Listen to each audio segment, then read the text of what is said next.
Breaking news po mga kababayan. Naku po, kontraktor na pinagbababaril ng isang basuka. Critical po ang kanyang kalagayan noong nakaraang Agosto 27. Ngayon po mga kababayan, delikado pa rin ang kanyang buhay. Dahil nga po, sa balita po, merong mga kriminal na umaali-aligid sa hospital. Baka pasukin daw siya doon. Ngayon po, tinawagan po si Senador Marcoleta. Nag-usap sa telepono. Yun yung balita nangihingi ng tulong para protektahan yung kanyang sarili at gawin siyang star witness sa Senado. Meron daw siyang ibubulgar na malaking tao na sangkot dito. Yung buhay niya kasi mga kababayan ay naninilikado na. So ngayon, ipakita natin yung video na humihingi siya ng tulong mga kababayan. Nako po, eto na. Talagang makikita nyo talaga na pinapatumba yung mga maliliit dito na kontraktor para mapagtakpan yung mga malalaking isda dito. So eto po mga kababayan, Engineer Tinambangan humingi ng tulong kay Marcoleta. Eto po. So bago yan mga kababayan, ipapanood ko lang itong video na ito na nung araw na binaril siya ng basuka. Ito po mga kababayan, panoorin nyo po. Isang 58 anyos na residente ng nasabing bayan. Sa inisyal na imbestigasyon ng pulisya, sakay ang biktima sa kanyang motorsiklo at papunta sana sa kanyang quarry site sa barangay San Francisco. Pagdating sa lugar ng krimen, 3 beses siyang binaril sa likuran ng sospek na lulan din ng motorsiklo. Na-recover sa crime scene ang isang fired cartridge case ng kalibre 45 na baril. Stable na ang kalagayan ng biktima sa ospital. Patuloy ang imbestigasyon ng mga otoridad. O dito mga kababayan, 'di ba, binasuka po siya ng isang naka-motorsiklo. Naging critical ang buhay niya, sinugod sa ospital. Ngayon po, delikado pa rin ang buhay niya kasi nga gusto nga talaga siyang patahimikin dito ng bossing o mastermind. Gusto talagang ipatodas itong kontraktor na ito. Ngayon, nananawagan kay Senador Marcoleta kasi nga po, itong buhay niya, delikado talaga. Sabi ni Senador Marcoleta, parang awa mo na, ikaw ang aking pag-asa, tulungan mo ako. Gusto kong maging star witness dyan sa Senado. Dito yung sa amin, flood control quarry. Matindi ang korupsyon dito. Kaya ito po yung kanyang panawagan. Panoorin nyo po, mga kababayan. Ayan o, kontraktor pinagbababaril sa Negros Oriental noong August 27. So ngayon po, ito po yung video niya mga kababayan. Panoorin natin. Magandang araw po, Senator Marcoleta, Rodante Marcoleta. Ako po si Engineer Angelito Mendoza ng Barangay Manalongon, Santa Catalina, Negros Oriental. Isa po akong maliitang kontraktor at may 2 quarry area director. Humingi po ako ng tulong na may imbestigahan at ma-passionate inquiry ang pamamaril sa akin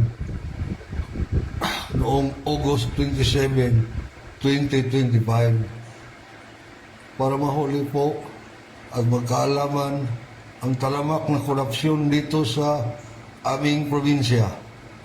Isa po akong witness sa kasong sinampa ni Tite Torres sa aming gobernador na si Chaco Sagarbaria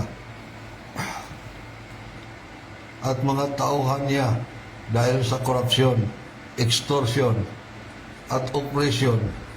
Mahigit 3 taon na kaming iniipit nila. Bago nangyari ang pamamaril sa akin, nakapile na po ako sa National Bureau of Investigation sa Manila Bisay at saka sa National Office of the Ombudsman Visayas. Sana matulungan niyo po ako na mahuli ang salarin at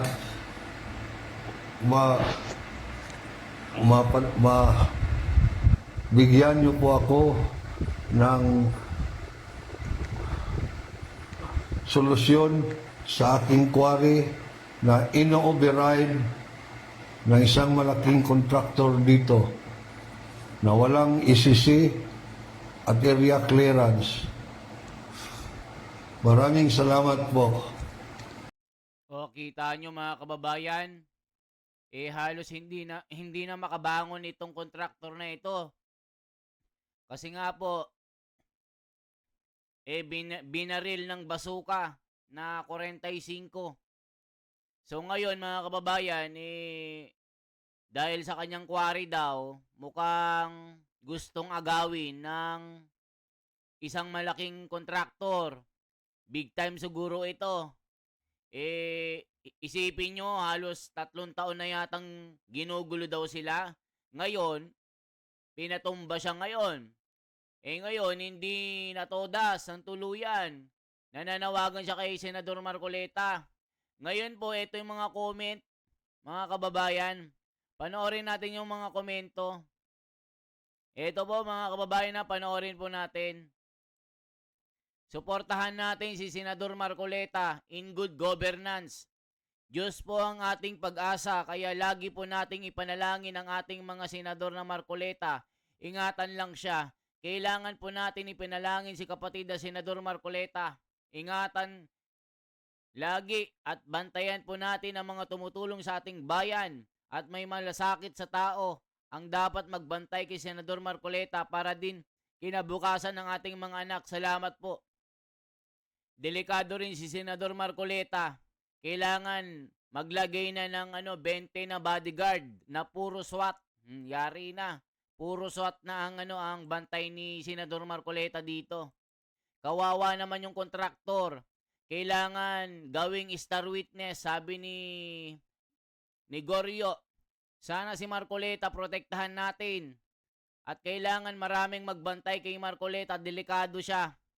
Kailangan merong PNP at mga sundalo militar ang maging ni Marcoleta dito. Isama natin ang ating mga panalangin ang kadante Marcoleta. God will protect our beloved Senador Marcoleta at sana lahat ng mga kapulisan at sa mga kapatid NBI AFP na kapatiran na INC, ingatan nyo po sa Senator Marcoleta. Mention po talaga yan si Senador Marcoleta sa mga panalangin ko sa Ama na ingatang protektahan siya. Palagi sana makausap ito ni Senador Marcoleta kahit sa phone lang. Ingatan po kayo, Panginoong Diyos, Senator Marcoleta. Gusto kong maging private guard ni Senador Marcoleta. Kahit buhay ko, itataya ko sa kanya at pamilya ko. Kahit volunteer lang ako, maproteksyonan lang si Senador Marcoleta. Marami nang mga kababayan na proteksyon ni Senador Marcoleta. Sana tulungan ni Senador Marcoleta at ng pamamahala ng INC para masecure yung safety ni Senador Marcoleta sa mga kapatid yung mga bodyguard niya para sure na walang magiging huda sa paligid. Sana mahuli yung salarin na bumaril doon sa kontraktor. Kababayan, let's pray for their safety. Senador Marcoleta, Engineer Mendoza. Protection po need. Isa na siyang witness, kaya please bigyan siya ng protection. God bless. Taong bayan, guardian natin si Marcoleta. Support Marcoleta, God bless po. Ang ama, ang patnubay ng kapatid ng Marcoleta, isa siyang hinirang ng Diyos na isinugo sa Senado. Kalulungkot ang nangyari sa Pinas, puro korap. Mag-ingat ka, Senador Marcoleta. May panganib ang buhay mo. Ayan na mga kababayan. Talagang naninilikado din ang buhay ni Senador Marcoleta dito. Kita nyo po yung mga kontraktor na maliliit. Talagang gusto nilang ipa-shoot to kill. itong mga testigo na ito. Inaagaw daw ng malaking kontraktor. Malamang dawit ang malaking corruption sa flood control dyan. Kaya mga kababayan, ipanalangin po natin ang Senador Marcoleta na protektahan din siya ng Panginoong Diyos dito. Ang daming comment, protektahan din ang ating senador. Marcoleta, lagi siyang isama sa mga pray. Support Senador Marcoleta. Tulungan yung si engineer na Santa Catalina. Mas malakas ang bodyguard ni Senador Marcoleta. Mga SWAT na kapatid. Diyos ang bahala at gagabay kay Senador Marcoleta. Ang masasabi ko lang, wag munang magtiwala sa ating buting senador na sana kainitan siya ng investigasyon. Maraming patibong. Mag-ingat lang po kayo. Oo nga naman, kailangan na isang matinding pag-iingat lang. O dito po, di ba mga kababayan? So eto yung nananawagan na tulungan ni Senador Marcoleta, ito talaga yung matindi. Baka mamaya meron pang mga kasunod ito na talagang gustong ipatumba ng mga sindikato dito. O, di ba? Tignan nyo po yung mga nangyari dun sa bahay nila, mga Diskaya, sinugod ng mga militanteng grupo. Ang sabi ng iba, baka binayaran ito na magbato ng mga basuka. Binasuka ng tae itong gate. Sabi ng abogado ng mga Diskaya, kakasuhan. Tignan mo yung mga Diskayang ito.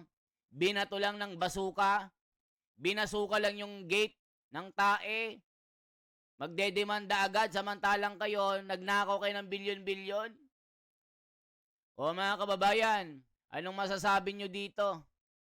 I-comment nyo po at i-share nyo po ang video na ito at ipakalat nyo sa buong mundo na ganito po ang nangyayari sa Pilipinas. Itong flood control corruption na ito, nasangkot yung mga politiko, mga congressman, lahat po ng mga sangkot, DPWH, mga kontraktor, halos congressman din, isa lang sila Diskaya na napag-iinitan ngayon dahil po sila yung nagpasikat ng kanilang magagarbong buhay sa social media. Ikaw ba naman, magpasikat ka na meron kang 40 na sports car, tapos halaga 42 million. Siyempre, pag-iinitan ka ng mga Pilipino. Baha-baha sa Pilipinas. Namatay ang mga tao. Naanod ang mga bahay. Naghirap. Nagutom. Samantalang kayo, mga Diskaya kayo, nag-uumapaw. Kumakain ng masasarap. Nabaha ng bilyones sa pera. Nagaling sa nakaw.